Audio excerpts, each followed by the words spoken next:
Welcome to Release Your Potential Now with Jane, your weekly dose of energy, wisdom, and healing, where we explore how energy shapes your life and how you can shift it to thrive in every area physically, emotionally, and spiritually.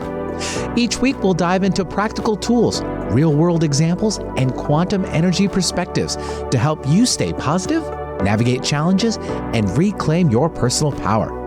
Whether you're dealing with stress, seeking balance, or curious about the energetic world around you, this is your space for insight, growth, and transformation. Welcome, everybody, and welcome back to Release Your Potential Now. I'm your host, Jane Phillips, certified medical intuitive and psychic medium, and thanks again for joining me today. We're continuing our June series today, The Aligned Path, Clear the Noise, Trust Your Gut, and Reclaim Your Flow. And today's episode is about tuning into your inner voice by quieting the mental noise that so many of us live with. Last week, we talked about clearing your physical space to give you more mental clarity. So this week, we're now starting to go inward. And this week's episode is titled Clear Your Mind, Hear Your Inner Voice. And you'll learn why your intuition can feel muffled when your mind is overloaded. And I'll share some practical ways to quiet the noise, including one of my favorite tips for harnessing the early morning hours to get focused before the distractions of the day take over. And we'll also talk a little bit about those of you who are night owls and get your best inspirations at night. And so maybe this practice will work for that too. So let's make space to listen. Let's start talking about why our minds feel so full these days, and even more full than even a few years ago, before Chat GPT and all the AI stuff hit that's overtaken all of us. And before some of the things that we have in our government right now are getting in the way, and that's not what this is about. But we have a lot in our lives right now. And we're still past the COVID crisis in a lot of ways, but it's affected how we're working from home, and it's easier to get distracted. So we live in a world of constant input, phones and notifications and to-do lists and emotional overload and information overload. More information overload probably in the last 2 years than I've seen in the last 10 before that. And all of this creates a kind of energetic buzz that interferes with our ability to hear our inner knowing.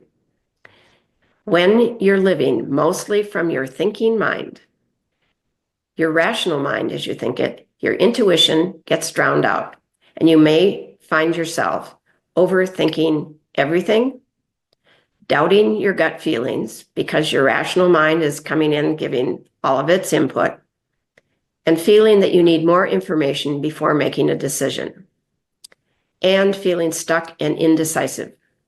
This noise isn't just annoying, it's energetically draining, and it keeps you from acting on the quiet wisdom that lives within you. So now we're going to talk about how intuition and thought, and how to tell the difference between what's your intuition and your rational mind sticking in. So let's talk about the difference between intuition and the thoughts or fears. So intuition is calm, it's direct, it's often wordless or delivered in a phrase, an image, or a sensation. And as a psychic medium, I've had to be able to discern what's my rational mind thinking versus how do I access my calm, intuitive self. And intuition, if it's important, can often be repetitive. It's not necessarily pushy, but if it's something that's really going to be beneficial for you to do, it's going to start being pretty insistent. So it's going to be something you're hearing a lot. Now, fear-based thoughts are loud. They make you anxious, lots of anxiety around that. They often include what if scenarios, and they're urgent and they're overwhelming. So, one of the best ways to strengthen your connection to your intuition is to create space for silence and allow your nervous system to settle enough so you can feel the difference between the two. And there are lots of different ways to create this silence.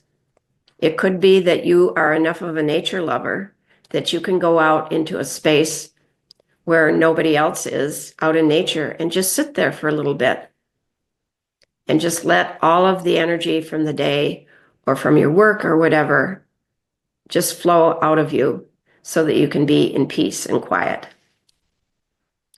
So one of the things I want to talk about that has become a ritual for me, and in case this works for you, and there are a lot of other newsletters and things that I get that reinforce this thought, is one of the best times to access your intuitive voice is in the early morning, right after you wake up. So that small window before your phone starts buzzing, before you check email or dive into your day, is pure gold for clarity. So I invite you to try this when you wake up. And what I was told was the first 90 minutes are pretty golden. So it's not that you have to jump up and try and get intuitive right away. Make your coffee, do something, part of your ritual. But I invite you to try this. Keep your phone on airplane mode or silent when you first get up. And sit quietly with a notebook or your coffee and just ask yourself, what do I need to know today? And just sit with that. What's one thing I can focus on that matters most? And then write it down without editing. One of the things I do every morning, or almost every morning, I'm not perfect about this either, is I do a brain dump of the things that are in my way or the things that are bothering me. Or sometimes I just say, I've got all these things going on. What's the most important thing? I'm confused. I'm in overwhelm. And then I sit with it and listen. And I write everything down. I write down the overwhelm. If it's there, I just write it down. I'm overwhelmed. I don't know what I'm doing. I have too much on my plate. How am I going to get it all done? But all of that is coming out on paper so that it's no longer stuck in my brain going over and over and over. And you might be surprised how clear your guidance is when you create the space to receive it. So think about journaling. And for some of you who absolutely, the morning is not your best time. And I'm one of them, those people that the morning is good for me. And I end up getting up fairly early. I'm up between 4 and 5 in the morning. Most people are not, but that is my quiet time. And I work with people all over the world. So there's a chance that it's still a quiet time on the East Coast or anywhere east of me. And it's certainly quiet time if somebody is west of me. I'm in mountain time in Santa Fe, New Mexico. So in this early morning, or if it works for you and it's late at night and that's when all your peace comes in, try this then. But listen to your inner guidance when you get quiet. And if you need some help, here's a centering practice to quiet mental noise. So I'm going to walk you through a simple centering practice you can use anytime you feel overwhelmed or mentally cluttered. You may need to find a quiet place to do it in, though. So you close your eyes and take a slow, deep breath in through your nose and out through your mouth. And as I've mentioned in countless other podcasts, put your hand on your belly because you want to breathe into that hand. And that will support diaphragmatic breathing, and you will get calmer more quickly. And then place one hand on your heart and say silently or out loud, I'm safe, I'm supported. I can hear my own wisdom. And again, breathe into the hand on your heart. Bring your energy up and breathe into your heart. And feel your body soften. And just sit with that. And you might feel some tears. I sometimes do when I'm checking there. And then ask, what is my next step? Wait. Even if no words come, just notice the feeling that follows.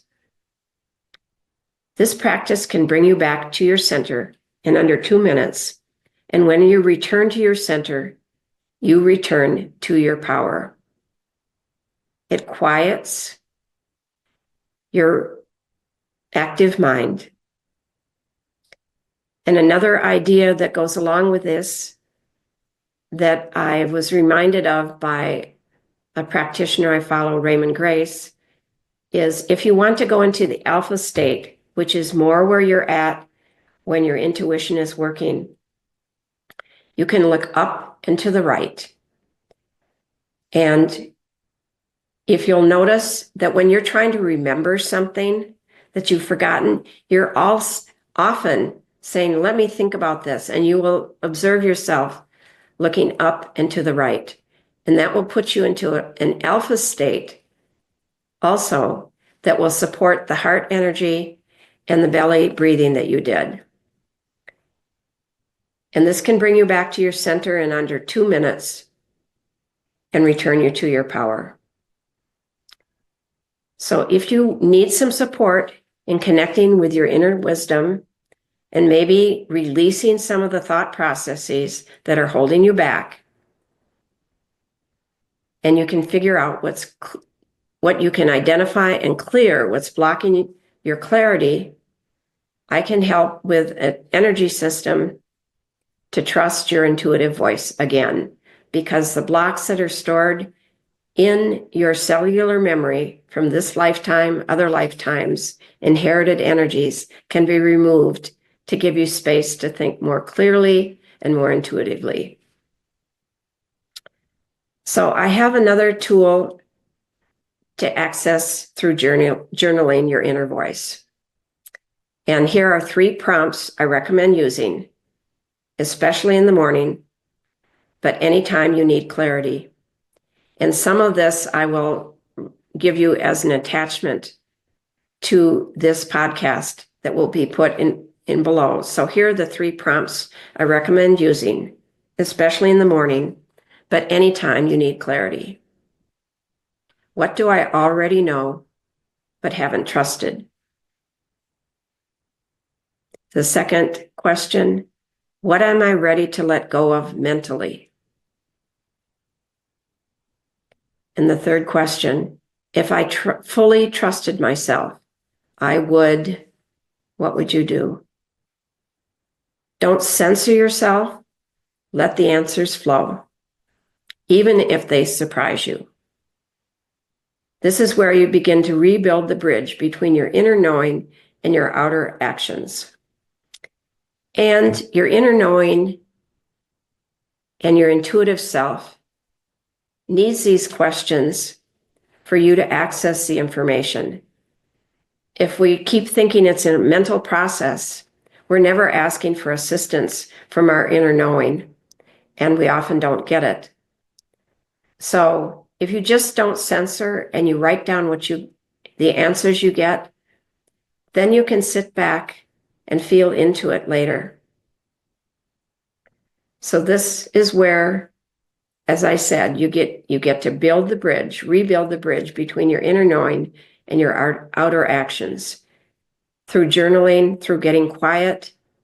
Maybe you're getting quiet and journaling out in nature because there's less disruption. So this brings us to the end of today's episode. If you've been feeling mentally scattered, unclear, or disconnected from your own guidance, I hope today gave you gentle steps to return home to yourself. Next week, we'll lean into the full power of the summer solstice on episode 3. The summer solstice is June 20th. It's a time to reset once again.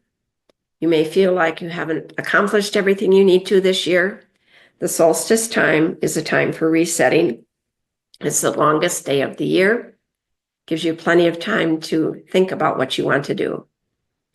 So if you've been feeling mentally scattered, unclear, or disconnected from your own guidance, I hope today gave you gentle steps to return home to yourself.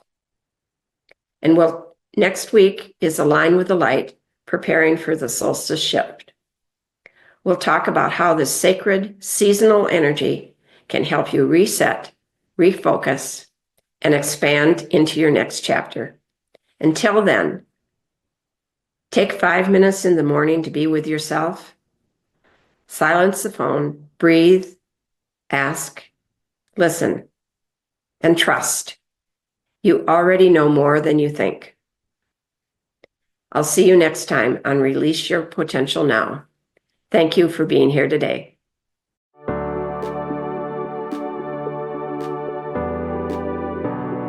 You've been listening to Release Your Potential Now with Jane, your weekly dose of energy wisdom and healing.